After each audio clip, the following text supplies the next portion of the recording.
प्रिय विद्यार्थियों, शुभ प्रभात। मैं आपका हिंदी अध्यापक धनीराम इप्टा।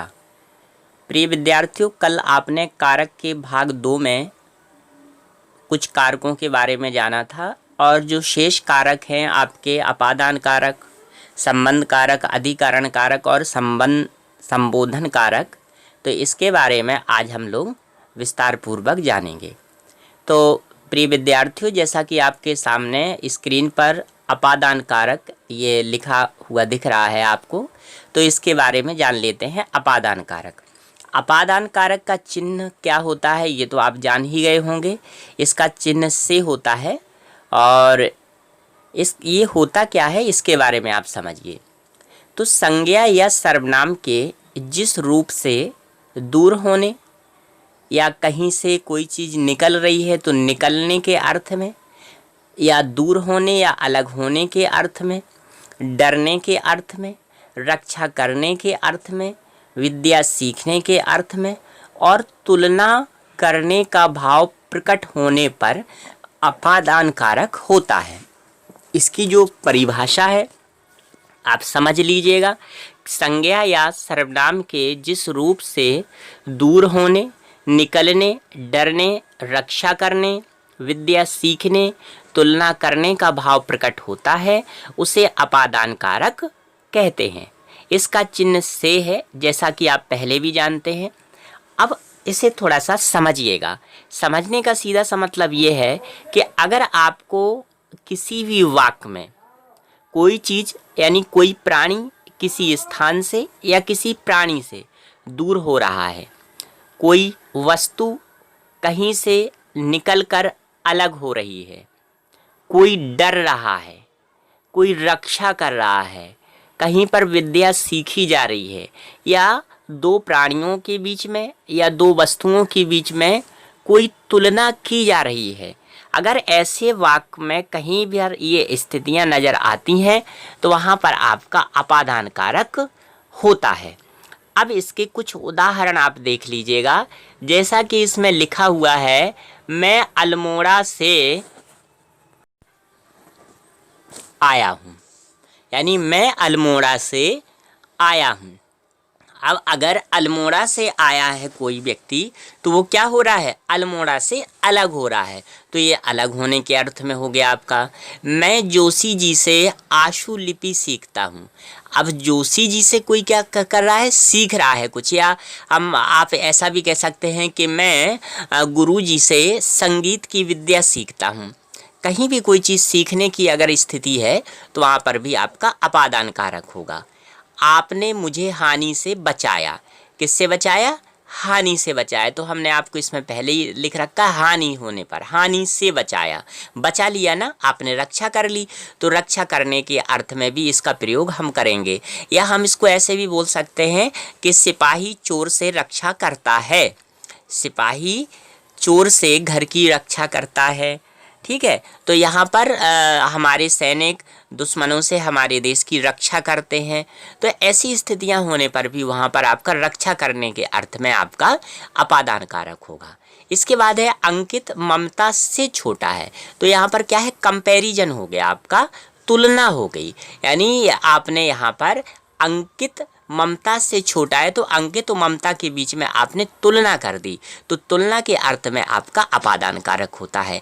इसके बाद है हिरन शेर से डरता है, हिरन शेर से डरता है, तो यहाँ पर क्या है कि हिरन जो है वो शेर से डर रहा है, तो यहाँ पर डरने की स्थिति में भी आपका अपादान कारक होगा। तो मुझे उम्मीद है कि आपने अपादान कारक के बारे में समझा होगा। चलिए अब हम बात कर लेते हैं इसके अगले कारक की, संबंध कारक के बारे में। तो संबंध कारक के बारे में आप समझिए, यहाँ पर आप परिभाषा देख पा रहे होंगे कि एक संज्ञा या सर्वनाम का दूसरी संज्ञा या सर्वनाम से संबंध बताने वाले शब्द रूप को संबंध कारक कहते हैं। यानी एक संज्ञा का, आप इसको ऐसे समझ सकते कि जैसे किसी प्राणी का दूसरे प्राणी से या दूसरी वस्तु से, एक वस्तु का दूसरी वस्तु से या किसी प्राणी से संबंध बताया जाता है, तो ऐसी स्थिति में वहाँ पर संबंध कारक होता है। तो इसके जो कारक चिन्ह हैं वो दे रखे हैं, आप समझिए का, की, के, रा, रे, री। यानी अगर आपको ये संबंध कारक कहीं भी वाक्य में मिल रहे हैं तो ऐसी स्थिति में वहाँ पर आपका संबंध कारक हो जाएगा। जैसे सुरभि का लेख सुंदर है, तो सुरभि और लेख इन दोनों के बीच में संबंध बता दिया गया। उसके वचनों पर ध्यान दो, उसके वचनों पर, तो उस और के इन दोनों के बीच में संबंध बता दिया। ये मेरे मित्र हैं, तो यहाँ पर रारी रे में से रे का प्रयोग हो गया है। यह मेरा घर है, तो यहाँ पर रा का प्रयोग हो गया है। तो ऐसी स्थिति में ये आपका संबंध कारक होता है। बस ये इतना ही। अब आगे देखिएगा अधिकरण कारक। अधिकरण कारक क्या होता है आप जानिए। संज्ञा या सर्वनाम के जिस रूप से क्रिया का आधार सूचित होता है, आप एक बार फिर से इसे समझिए कि संज्ञा या सर्वनाम के जिस रूप से क्रिया का आधार सूचित होता है उसे अधिकरण कारक कहते हैं। इसके परिसर्ग में पर हैं। अधिकरण कारक के प्रयोग के कुछ नियम भी हैं जिनके बारे में हम आपको अभी आगे बताएंगे।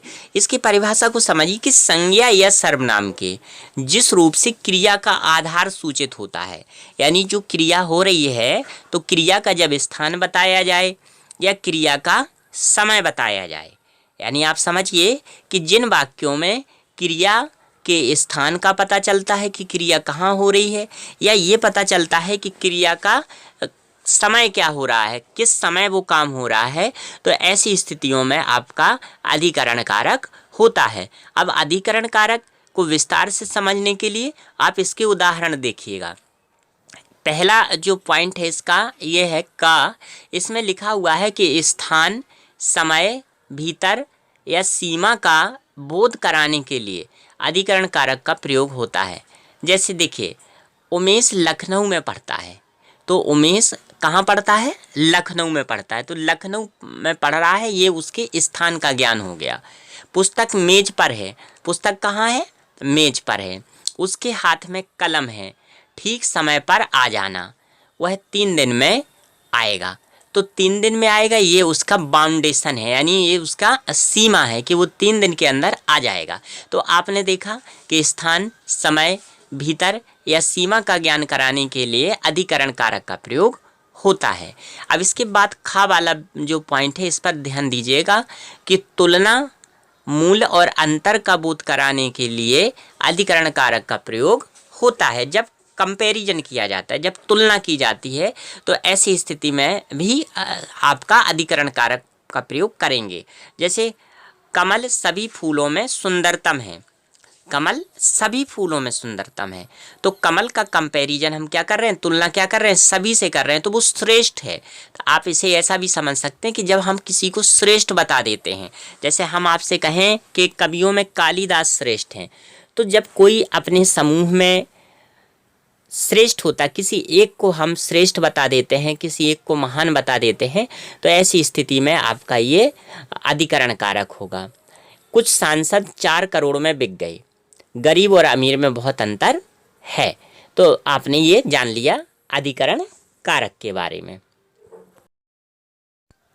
अब चर्चा करते हैं संबोधन कारक के बारे में। तो संबोधन कारक क्या होता है कि संज्ञा के जिस रूप से किसी को पुकारने, चेतावनी देने या संबोधित करने का बोध होता है उसे संबोधन कारक कहते हैं। यानी संज्ञा के जिस रूप से किसी को पुकारने, चेतावनी देने या संबोधित करने का बोध होता है उसे संबोधन कारक कहते हैं। संबोधन कारक की कोई विभक्ति नहीं होती है।